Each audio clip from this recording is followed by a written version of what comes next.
प्रेम से बोलो सियावर रामचंद्र की जय। पवन पुत्र हनुमान की जय। रामचरितमानस के इस पाठ में आप सभी का स्वागत है। आप लोगों के लिए इनका मैं मूल पाठ हिंदी में लेकर आ रही हूँ। तो कैसे भगवान राम अपने गुरु विश्वामित्र के साथ जनक के महल में गए, आज उसका विवरण सुनिए। कीन प्रणाम चरण धरि माथा, दीनहि असीम मुदित मुनि नाथा। विप्र बृंदु सब सादर बंदे, जानि भाग्य बड़ राऊं आनंदे। राजा ने मुनि के चरणों पर मस्तक रखकर प्रणाम किया। मुनियों के स्वामी विश्वामित्र जी ने प्रसन्न होकर आशीर्वाद दिया। फिर सारी ब्राह्मण मंडली जी को आदर सहित प्रणाम किया और अपना बड़ा भाग्य जानकर राजा आनंदित हुए। कुशल प्रसन्न कहीं बारहि बारा, विश्वामित्र नृपहि बैठारा। तेहि अवसर आए दोऊ भाई, गए रहे देखन फुलवाई। बार बार कुशल प्रश्न करके विश्वामित्र जी ने राजा को बैठाया। उसी समय दोनों भाई आ पहुंचे जो फुलवाड़ी देखने गए थे। श्याम गौर मृदु बयस किशोरा, लोचन सुकद विश्वचित चोरा। उठे सकल जब रघुपति आए, विश्वामित्र निकट बैठाए।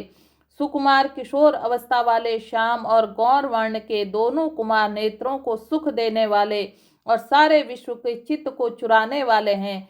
जब रघुनाथ जी आए तभी सभी उनके रूप व तेज से प्रभावित होकर उठकर खड़े हो गए। विश्वामित्र जी ने उनको अपने पास बिठा लिया। भय सब सुखी देखी दों भ्राता, बारी बिलोचन पुलकित गाता। मूर्ति मधुर मनोहर देखी, भयहूँ विदेहूँ विशेषी। दोनों भाइयों को देखकर सभी सुखी हुए। सबके नेत्रों में जल भराया। आनंद और प्रेम के आंसू उमड़ पड़े और शरीर रोमांचित हो उठा। राम जी की मधुर मनोहर मूर्ति को देखकर विदेह जनक विशेष रूप से विदेह देह की सुध बुध से रहित हो गए। प्रेम मगन मनु जानि नृप करूं, विवेक धरि धीर। बोले मुनि पद नाई सिरु, गद गद गिरा गभीर। मन को प्रेम में मग्न जान राजा जनक ने विवेक का आश्रय लेकर धीरज धारण किया और मुनि के चरणों में सिर नवाकर गदगद प्रेम भरी गंभीर वाणी से कहा, कहूँ नाथ सुंदर दो बालक, मुनि कुल तिलक की नृपकुल पालक। ब्रह्मा को जो निगम नेति कही गावा, उभय वेश धरी की सोई आवा। हे नाथ, कहिए ये दोनों सुंदर बालक मुनि कुल के आभूषण हैं या किसी राजवंश के पालक हैं, अथवा जिसका वेदों ने नेति कहकर गान किया है। कहीं वह ब्रह्मा तो युगल रूप धरकर नहीं आया है। सहज विराग रूप मनु मोरा, थकित होत जिमि चंद चकोरा। ताते प्रभु पूछऊं सती भाऊं, कहूँ नाथ जनि करऊं दुराऊं। मेरा मन जो स्वभाव से ही वैराग्य बना हुआ है, इन्हें देखकर इस तरह मुग्ध हो रहा है जैसे चंद्रमा को देखकर चकोर। हे प्रभु, इसलिए मैं आपसे सत्य निश्चल भाव से पूछता हूँ। हे नाथ, बताइए, छिपाव न कीजिए।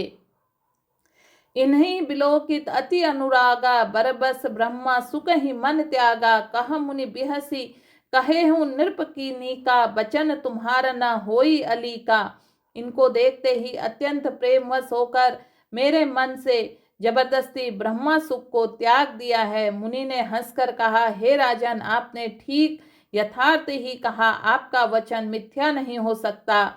ये प्रिय सबहि जहाँ लगी प्राणी, मन मुस्काहे राम सुनि बानी। रघुकुल मनि दशरथ के जाए, मम हित लागी नरेश पठाए। जगत में जहाँ तक जितने भी प्राणी हैं ये सभी को प्रिय हैं। मुनि की रहस्य भरी वाणी को सुनकर श्री राम जी मन ही मन मुस्कुराते हैं। हंसकर मानव संकेत करते हैं कि रहस्य खोलिए नहीं। तब मुनि ने कहा, ये रघुकुल मणि महाराज दशरथ के पुत्र हैं। मेरे हित के लिए राजा ने इन्हें मेरे साथ भेजा है। रामू लखनऊ दोऊ बंधुवर, रूप शील बल धाम। मम राख्यूं सब सखी जगू, जीते असुर संग्राम। ये राम और लक्ष्मण दोनों श्रेष्ठ भाई रूप शील और बल के धाम हैं। सारे जगत इस बात का साक्षी है कि इन्होंने युद्ध में असुरों को जीतकर मेरे यज्ञ की रक्षा की है। मुनि तब चरण देखी कहराऊं, कहीं न सकऊं निज पुण्य प्रभाऊं। सुंदर श्याम गौर दो भ्राता, आनंद हूँ के आनंद दाता।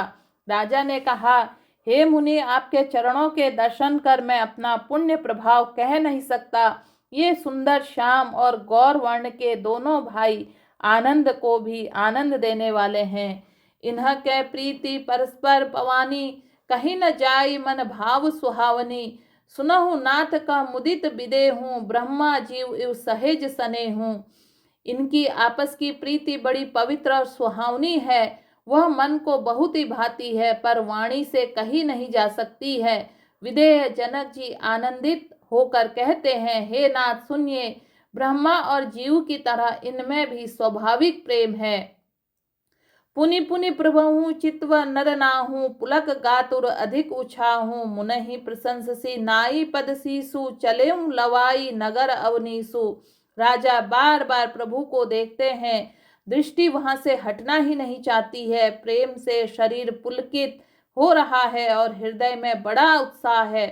फिर मुनि की प्रशंसा करके उनके चरणों में सिर नवाकर राजा उन्हें नगर में लिवा चले। सुंदर सदनु सुखद सब काला, तहाँ बासुलय दीन भुआला। करी पूजा सब विधि से विकाई, गयऊं राव ग्रह विदा कराई। एक सुंदर महल जो समय सभी ऋतुओं से सुखदायक था, वहां राजा ने उन्हें ले जाकर ठहराया। तदंतर सब प्रकार से पूजा और सेवा करके राजा विदा मांगकर अपने घर गए। ऋषय संग रघुवंश मणि, करी भोजन विश्रामु। बैठे प्रभु भ्राता सहित, दिवस रहा भरी जामू। रघुकुल के शिरोमणि प्रभु श्री रामचंद्र जी ऋषियों के साथ भोजन और विश्राम करके भाई लक्ष्मण समेत बैठे। उसी समय पहर भर दिन रह गया था। लखन हृदय लालसा विशेषी, जाई जनकपुर आई देखी। प्रभु भय बहुरी मुनहि सकुचाही, प्रगट न कहे मनहि मुस्काही। लक्ष्मण जी के हृदय में विशेष लालसा है कि जाकर जनकपुर देखावें, परंतु प्रभु श्री रामचंद्र जी का डर है और फिर मुनि से भी सकुचाते हैं, इसलिए प्रगट में कुछ नहीं कहते, मन ही मन मुस्कुरा रहे हैं। राम अनुज मन की गति जानी, भगत बच्छलता ही हुलसानी। परम विनीत सकुची मुस्काई, बोले गुरु अनुशासन पाई। अंतर्यामी श्री रामचंद्र जी ने छोटे भाई के मन की दशा जान ली, तब उनके हृदय में भक्त वत्सलता उमड़ आई। वे गुरु की आज्ञा पाकर बहुत ही विनय के साथ सकुचाते हुए मुस्कुरा कर बोले, नाथ लखनु पुरु देखन चयहि, प्रभु संकोच डर प्रगट न कहेहि। जो राउर आयुष में पावो, नगर देखाई तुरंत ले आवो। हे नाथ, लक्ष्मण नगर देखना चाहते हैं, किंतु प्रभु आपके डर और संकोच के कारण स्पष्ट नहीं करते। यदि आपकी आज्ञा पाऊं तो मैं इनको नगर दिखलाकर तुरंत ही वापस ले आऊं। सुनी मुनि सुकह बचन सप्रीति, कसना राम तुम्ह राखो नीति। धर्म सेतु पालक तुम ताता, प्रेम विवश सेवक सुखदाता। यह सुनकर मुनीश्वर विश्वामित्र जी ने प्रेम सहित वचन कहे, हे राम, तुम नीति की रक्षा कैसे न करोगे। हे तात, तुम धर्म की मर्यादा का पालन करने वाले और प्रेम के वशीभूत होकर सेवकों को सुख देने वाले हो।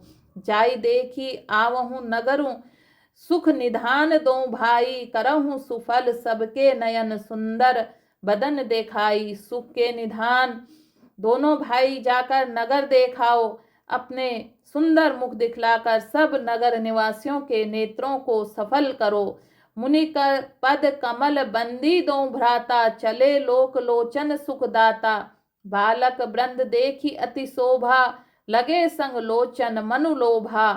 सब लोकों के नेत्रों को सुख देने वाले दोनों भाई मुनि के चरण कमलों की वंदना करके चले। बालकों के झुंड ने इनके सौंदर्य की अत्यंत शोभा देखकर साथ लग गए। उनके नेत्र और मन इनकी माधुरी पर लुभा गए। पीत बसन परिकर कटि भाता, चारु चाप सर सोहत हाथा। तन अनुहरत सुचंदन खोरी, श्यामल गौर मनोहर जोरी। दोनों भाई पीले रंग के वस्त्र, कमर के पीले दुपट्टों से तरकस बंधे हैं हाथों में सुंदर धनुष बाण सुशोभित है।